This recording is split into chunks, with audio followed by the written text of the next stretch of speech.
खुलुमबाय बेयो बड'लेण्ड इंखं टेलिभिजन दिनै 22 फेब्रुवारि 2022 रबिबार खालि सानसेनि बरादखौ नोंथांमोननि खाथियाव लाबोदों आं सदानन्द दैमारिया।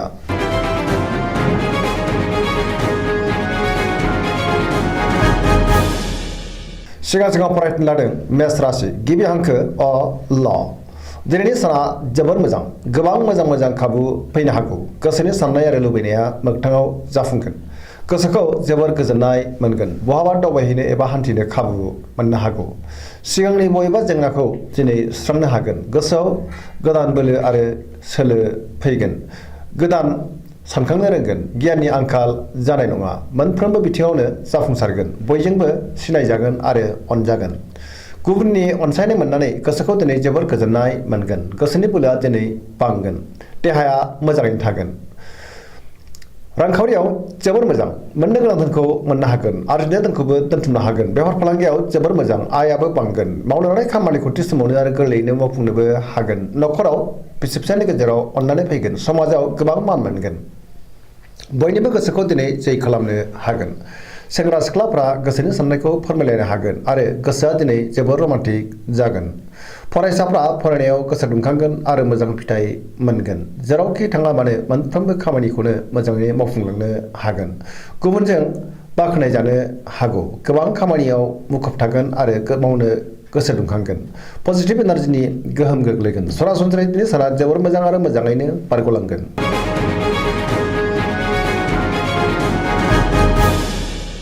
वृष राशि गिबि हांखो इ अ ब। दिनैनि साना मोजां आरो गाज्रिनि गेजेरजों बाबेननांगोन। सोलोनि आंखाल जानो हागौ। गोग्गो आरो गोथों साननो रोंनाय नङा। गोसोआ दिनै जोबोर गुलुं गुजुं जागोन। गोजोननि आंखाल जागोन। गोसोखौ जोबोर गुलाय गुजाय मोनगोन। गावखौनो हारसिं आरो दरसि मोनगोन। सोरबा आंगोजों एना एनि जानोबो हागौ। मावनो लानाय खामानिखौ थि समावनो मावफुंनो गोब्राब जागोन। माबा नङा माबा मोनसे हेंथा नुजाथिनो हागौ।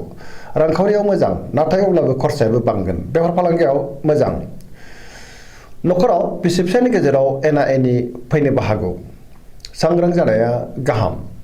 देहाया मोजाङै थागोन। अब्लाबो नाथाय जानाय लोंनायाव सांग्रां जानांगोन। गुबुननि गोसोखौ बोनो गोब्राब जागोन। जायखि खामानि मावा मानो मोनफ्रोमबो खामानियावनो दिनै माबा नङा माबा हेंथा नुजाथिनो हागौ। सोरबा लोगोनिफ्राय गाज्रि खौरां फैनोबो हागौ। लाइमोनफोरनि गोसोआ दिनै जोबोर आला खाला जागोन। नेगेटिभ एनार्जिनि गोहोमबो गोग्लैनो हागौ।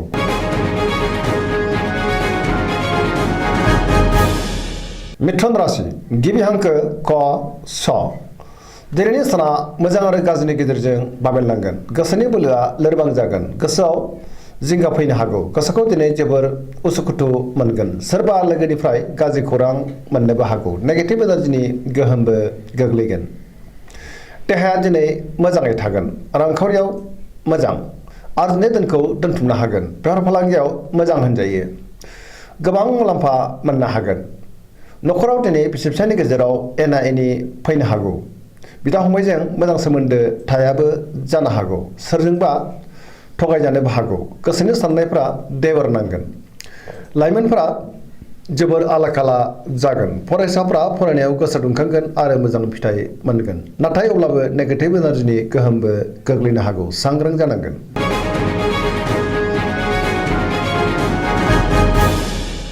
कर्कट राशि गिबि हांखो ड ड ह।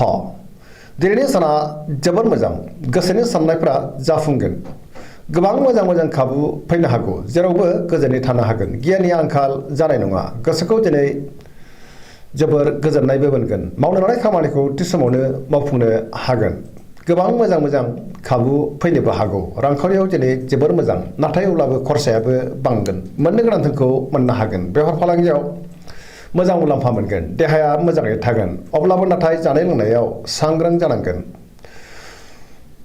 पजिटिभ एनार्जिनि गोहोमबो गोग्लैगोन।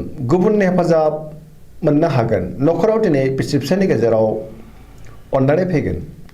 बिदा फंबायजों मोजां सोमोन्दो थागोन। गोसोआ दिनै जोबोर रमान्टिक जागोन आरो लाइमोनफोरा गावबा गावनि गोसोनि साननायफोरखौ फोरमायलायनोबो हागोन। फरायसाफ्रा फरायनायाव गोसो दुंखांगोन आरो मोजां फिथाइ मोननोबो हागोन।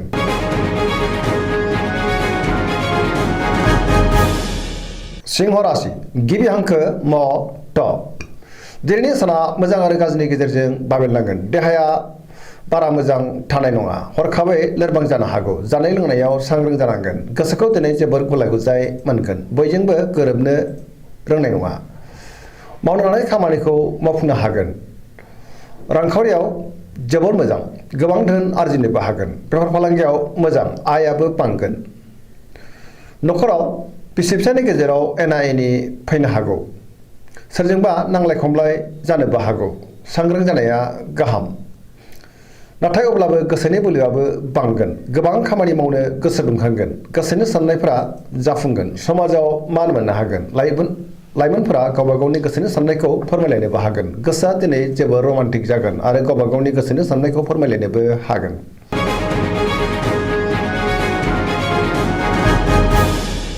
कन्या राशि गिबि हांखो प ट दिनैनि साना जोबोर मोजां गोबां खामानि मावनो गोसो दुंखांगोन आरो मोनफ्रोमबो खामानिखौनो मावफुंलांनो हागोन मोनफ्रोमबो बिथिङावनो सांग्रां जानो रोंगोन बयजोंबो गोरोबनानै खामानि मावनो हागोन गुबुनजों मोजां सोमोन्दो लाखिनो रोंगोन गोसोनि बोलोआ बांगोन गोसोखौ दिनै जोबोर गोजोननाय मोनगोन सोरबा लोगोनिफ्राय मोजां खौरां फैनोबो हागौ समाजाव दिनै गोबां मान मोनगोन मावनो लानाय खामानिखौ थि समावनो आरो गोरलैयैनो मावफुंनोबो हागोन गुबुननि गोसोखौ गोरलैयैनो बोनो हागोन रांखावरियाव दिनै जोबोर मोजां अब्लाबो नाथाय खरसायाबो बांगोन बेफार फालांगियाव मोजां मुलाम्फा मोननो हागोन आयाबो बांगोन देहाया दिनै मोजाङैनो थागोन नखराव बिसि फिसायनि गेजेराव अननाय फैगोन बिदा फंबायजों मोजां सोमोन्दो थागोन आरो बिसोरनि हेफाजाबखौ मोननो हागोन लाइमोनफोरनि गोसोआ दिनै जोबोर रमान्टिक जागोन आरो गोसोनि साननायखौ फोरमायलायनोबो हागोन फरायसाफ्रा फरायनायाव गोसो दुंखांगोन आरो मोजां फिथाइ मोनगोन पजिटिभ एनार्जिनि गोहोमबो गोग्लैगोन सरासनस्रायै दिनै साना जोबोर मोजां आरो मोजाङैनो बारग'लांगोन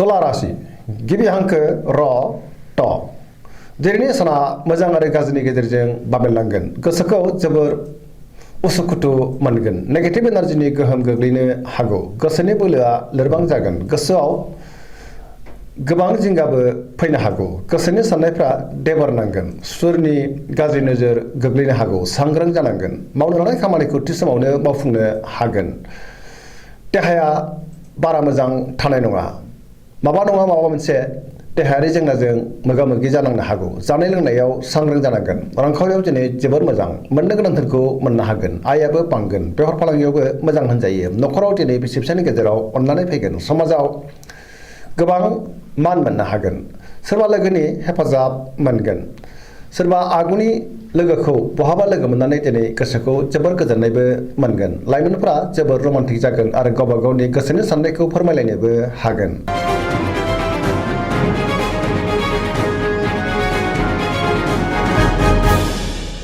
वृश्चिक राशि गिबि हांखो न स दिनैनि साना जोबोर मोजां गोसोआ जोबोर सांग्रां जागोन सुथुरखौ गोरलैयैनो फेजेननोबो हागोन गोसोनि साननाय आरो लुबैनाया दिनै मोगथाङाव जाफुंगोन समाजाव मान मोनगोन बयजोंबो गोरोबनो रोंगोन गोसोखौ दिनै जोबोर खुसि मोनगोन सोरबा लोगोनिफ्राय मोजां खौरां मोननोबो हागौ मावनो लानाय खामानिखौ थि समावनो मावफुंनो हागोन सिगांनि बबेबा आद्रा खामानिखौबो दिनै मावफुंनो हागोन गोसोनि साननायफोरा जाफुंगोन नखराव दिनै बिसि फिसायनि गेजेराव अननानै फैगोन रांखावरियाव जोबोर मोजां आयाबो बांगोन मोननो गोनांफोरखौबो दिनै मोननो हागोन बेफार फालांगियाव गोबां मुलाम्फा मोनगोन देहाया मोजाङैनो थागोन गुबुनजों मोजां सोमोन्दो लाखिनो रोंगोन लोगोफोरनि हेफाजाब मोनगोन बिमा बिफानि अननाय आरो बोरखौ मोननो हागोन फरायसाफ्रा फरायनायाव गोसो दुंखांगोन आरो मोजां फिथाइ मोनगोन पजिटिभ एनार्जिनि गोहोम गोग्लैगोन जायखि खामानि मावानो मोनफ्रोमबो खामानियावनो दिनै जाफुंसारगोन लाइमोनफ्रा जोबोर रमान्टिक जागोन आरो गावबा गावनि गोसोनि साननायफोरखौबो फोरमायलायनोबो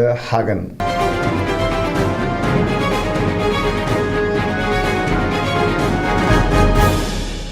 धनु राशि गिबि हांखो ढ फ भ दिनैनि साना मोजां आरो गाज्रिनि गेजेरजों बाबेनलांगोन गोसोखौ दिनै जोबोर उसुखुथु मोनगोन सुथुरखौ फेजेननो हागोन सोरबा लोगोजों गोबां फोथायजागोन पजिटिभ एनार्जिनि गोहोमबो गोग्लैगोन मावनो लानाय खामानिखौ थि समावनो मावफुंनो हागोन गोसोनि साननाया जाफुंगोन रांखावरियाव जोबोर मोजां नाथाय अब्लाबो खरसायाबो बांगोन मोननो गोनां धोनखौ मोननो हागोन बेफार फालांगियाव मोजां समाजाव गोबां मान मोननो हागोन बयजोंबो अनजागोन आरो अनसायजागोन देहाया दिनै बारा मोजां थानाय नङा गोबां रोखोमनि देहायारि जेंनाजों मोगा मोगि जानांनो हागौ जानाय लोंनायाव सांग्रां जानांगोन मोनफ्रोमबो खामानिखौनो मोजाङै मावनांगोन न'खराव अननानै फैगोन फरायसाफ्रा फरायनायाव गोसो दुंखांगोन आरो मोजां फिथाइ मोनगोन लाइमोनफ्रा जोबोर रमान्टिक जागोन आरो गावबा गावनि गोसोनि साननायखौ फोरमायलायनोबो हागोन।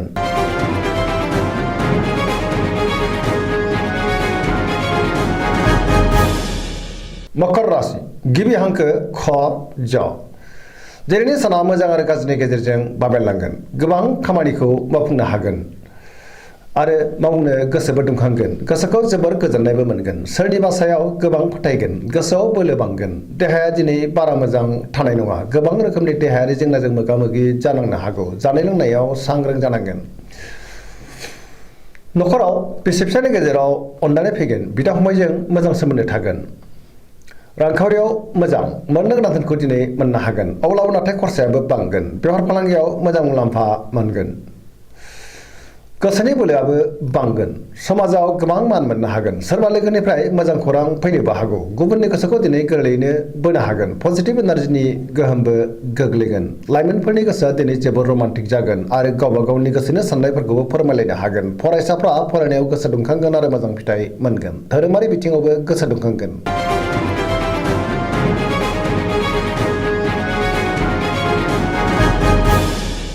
कुंभ राशि गिबि हांखो ग स स दिनैनि साना जोबोर मोजां गोसोखौ दिनै जोबोर गोजोननाय मोनगोन गोबां मोजां खाबु फैनो हागौ सोलोनि आंखाल जानाय नङा गोसोआ दिनै जोबोर रमान्टिक जागोन लाइमोनफ्रा गावबा गावनि गोसोनि साननायखौ फोरमायलायनोबो हागोन गोसोआव पजिटिभ साननाय फैगोन मावनो लानाय खामानिखौ थि समावनो आरो गोरलैयैनो मावफुंनोबो हागोन समाजाव गोबां मान मोनगोन रांखावरियाव दिनै जोबोर मोजां बेफार फालांगियावबो मोजां मुलाम्फा मोननो हागोन आयाबो बांगोन देहाया दिनै मोजाङै थागोन न'खराव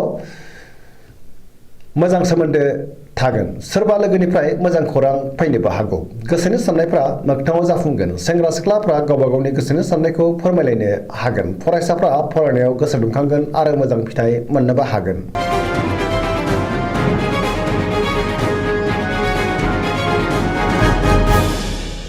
मीन राशि गिबि हांखो ड स दिनैनि साना जोबोर मोजां मावनो लानाय खामानिखौ थि समावनो आरो गोरलैयैनो मावफुंनोबो हागोन गोसोखौ जोबोर गोजोननाय मोनगोन गुबुननि हेफाजाब मोनगोन गोसोनि बोलोआ बांगोन गावनि गोसोनि साननायखौ दिनै गुबुननो फोरमायनोबो हागोन गोबां मोजां खाबु फैनोबो हागौ देहाया दिनै मोजाङैनो थागोन रांखावरियाव जोबोर मोजां मोननो गोनां धोनखौ मोननो हागोन बेफार फालांगियावबो जोबोर मोजां बहानिफ्रायबा मोजां खौरां फैनो हागौ न'खराव दिनै अनलायनाय फैगोन जायखि खामानि मावा मानो मोनफ्रोमबो खामानिखौ दिनै मावफुंनो हागोन लाइमोनफोरनि गोसोआ दिनै जोबोर रमान्टिक जागोन बयजोंबो गोरोबनो रोंगोन आरो खुसि रंजायै थानो हागोन गोसोनि साननायफ्रा मोगथाङाव जाफुंगोन फरायसाफ्रा फरायनायाव गोसो दुंखांगोन आरो मोजां फिथाइ मोननोबो हागोन सरासनस्रायै दिनै साना जोबोर मोजां आरो मोजाङैनो बारग'लांगोन। दिनैनि राशि फरायनाया एसेनोसै जोबनायाव बेखौनो खावलायो जाहाथे नोंथांमोना सानफ्रामबो जोंनि बे बड'लेण्ड इंखं टेलिभिजनखौ नायबाय थायो आरो साबस्क्राइब खालामो लोगोसे लाइक खालामो आरो शेयार खालामो एसेनोसै गोजोन्थों।